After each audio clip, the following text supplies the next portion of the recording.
I don't know if these scenes hit. I've been trying to give this a chance to see if Lulu and Nathan have chemistry, but they are falling short like pretty much every other couple on the show when it comes to being interesting or actually having chemistry. But they'll probably kill off Marco, a couple that is actually interesting with some chemistry.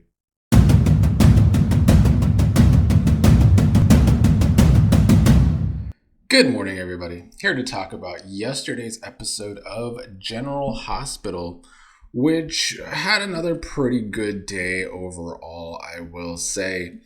There were some things that bother me, but per usual, what I've been saying with this show lately, they are getting friendships. Oh, so right. I might be a broken record while reviewing this show because of my praise for how they do so good with friendships.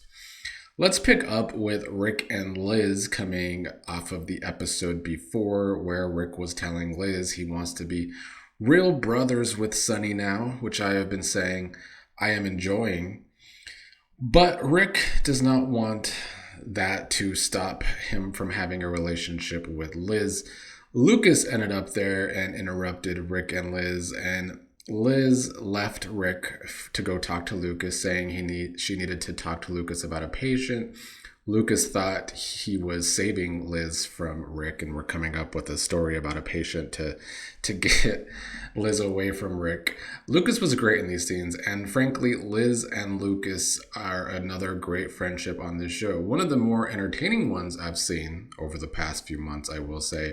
It's good to see Liz have a good friend right now in Lucas, but she wanted to talk to Lucas because she needed a reality check where Ric was concerned, talking about how she and Ric are getting close again, but he's also getting close to Sunny.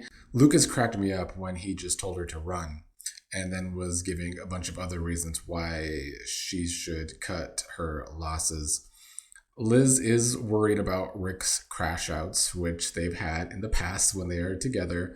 Lucas had a great line calling their relationship the Chernobyl of love stories because Ric has burned her many times.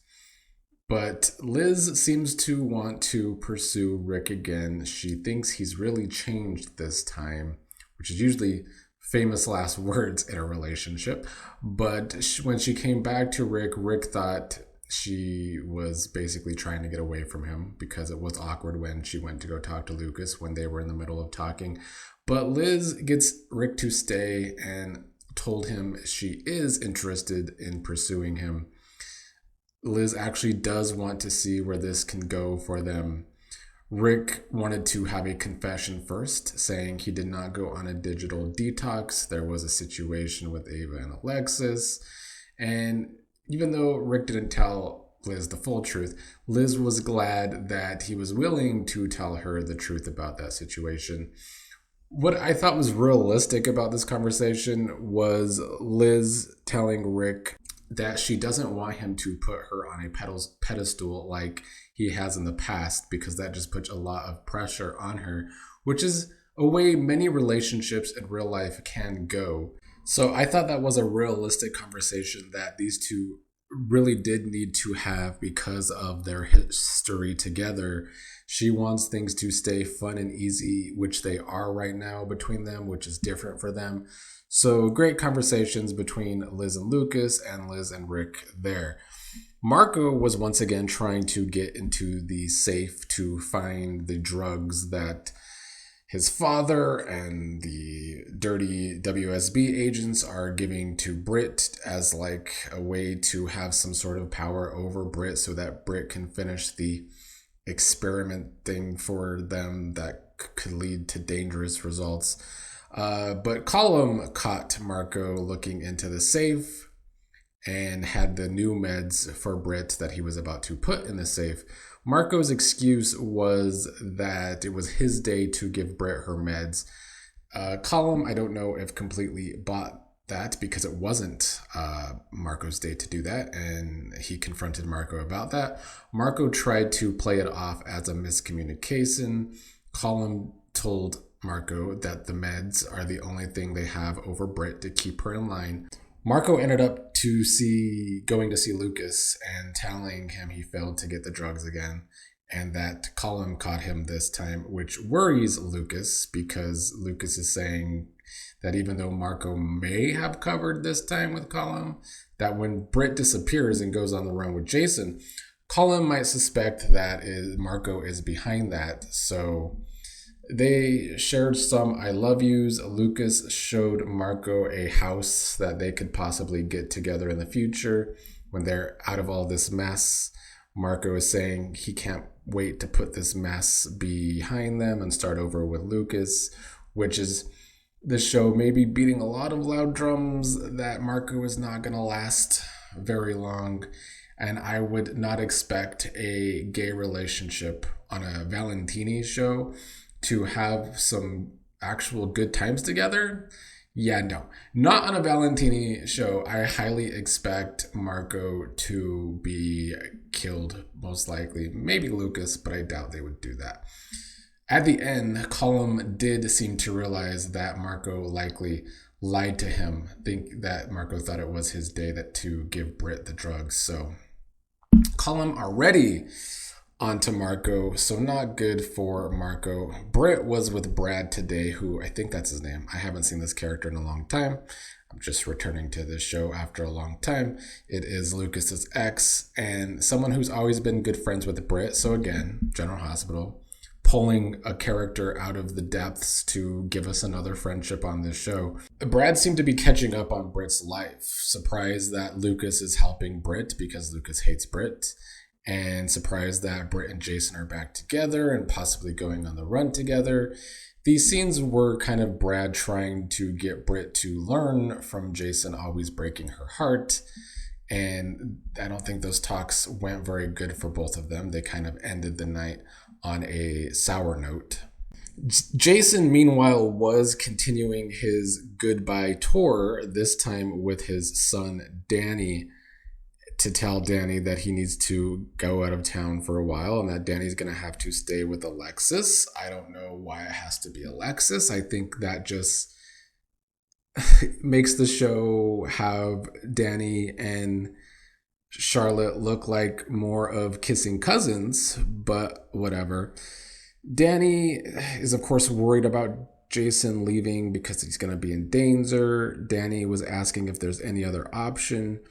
Jason is saying, sorry, there's no option. Danny says, don't be sorry. If someone needs his help, he has to help them. That's what his mom would have wanted, which I don't know if that's completely true, if that's what Sam would have wanted. Jason even said that he doesn't think Danny's mom would be okay with him leaving him again. I know there is a part of the fan base upset that Jason is putting someone before his kids again, something that Jason has always done. And I do think it's kind of ridiculous that Jason is putting Britt, of all people, before his own family. But that's the way it's going. I don't know if I totally bought this conversation between Jason and Danny. On one hand, I liked Jason's approach as a father with Danny, talking about how Danny doesn't back down and tries to do the right thing, and Jason respects Danny because of that. But I feel like Danny would have had a little more anger in this situation because Jason has left in the past before, been gone a lot in Danny's life. I just don't know if Danny's response was realistic, even though I did kind of like the Jason side of things in this conversation. At the end, Danny wants Jason to show up at his basketball game, and Jason says he will be there. Hopefully, Jason really does show up for Danny at the basketball game, or it's gonna be even worse for Jason with the fan base where his kids are concerned. So all of that stuff was pretty good. I don't know how I feel about the Britt and Brad conversation, but the rest of that was good. The weaker stuff was Lulu and Nathan's date. Nathan had to bring his kid, who I believe his name is James. Don't quote me on that. But Nathan is saying that Maxie had to work late and nobody was around. So Lulu has two guests for dinner, even though it was supposed to be a romantic dinner. And then the kid spent all night ruining the night, spilling wine, spilling water on Lulu's phone. Lulu ended up burning the food, so it was a disaster. So they went to the arcade for pizza.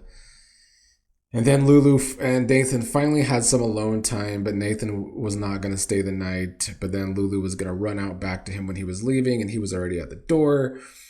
I don't know if these scenes hit. I've been trying to give this a chance to see if Lulu and Nathan have chemistry, but they are falling short like pretty much every other couple on the show when it comes to being interesting or actually having chemistry.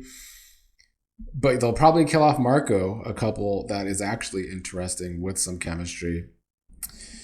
The other thing was Chase and Brook Lynn and the baby, whose name is suddenly Phoebe. I don't know if I missed something, but Brook Lynn was calling the baby Phoebe, and they don't like that little Phoebe might be left to just anyone, and Chase and Brook Lynn promised the baby's mother they would take care of the baby, so Brook Lynn wants to foster the baby, which is where we all knew this story was going, and Chase seems to be on board, so Brook Lynn's happy, so they made love.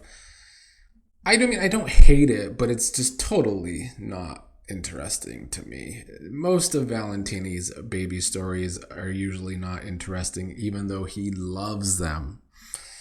But it's been a solid week overall for the show, at least where characters are concerned. It's been a very character-driven week, which I have enjoyed overall. So I guess props to that at least.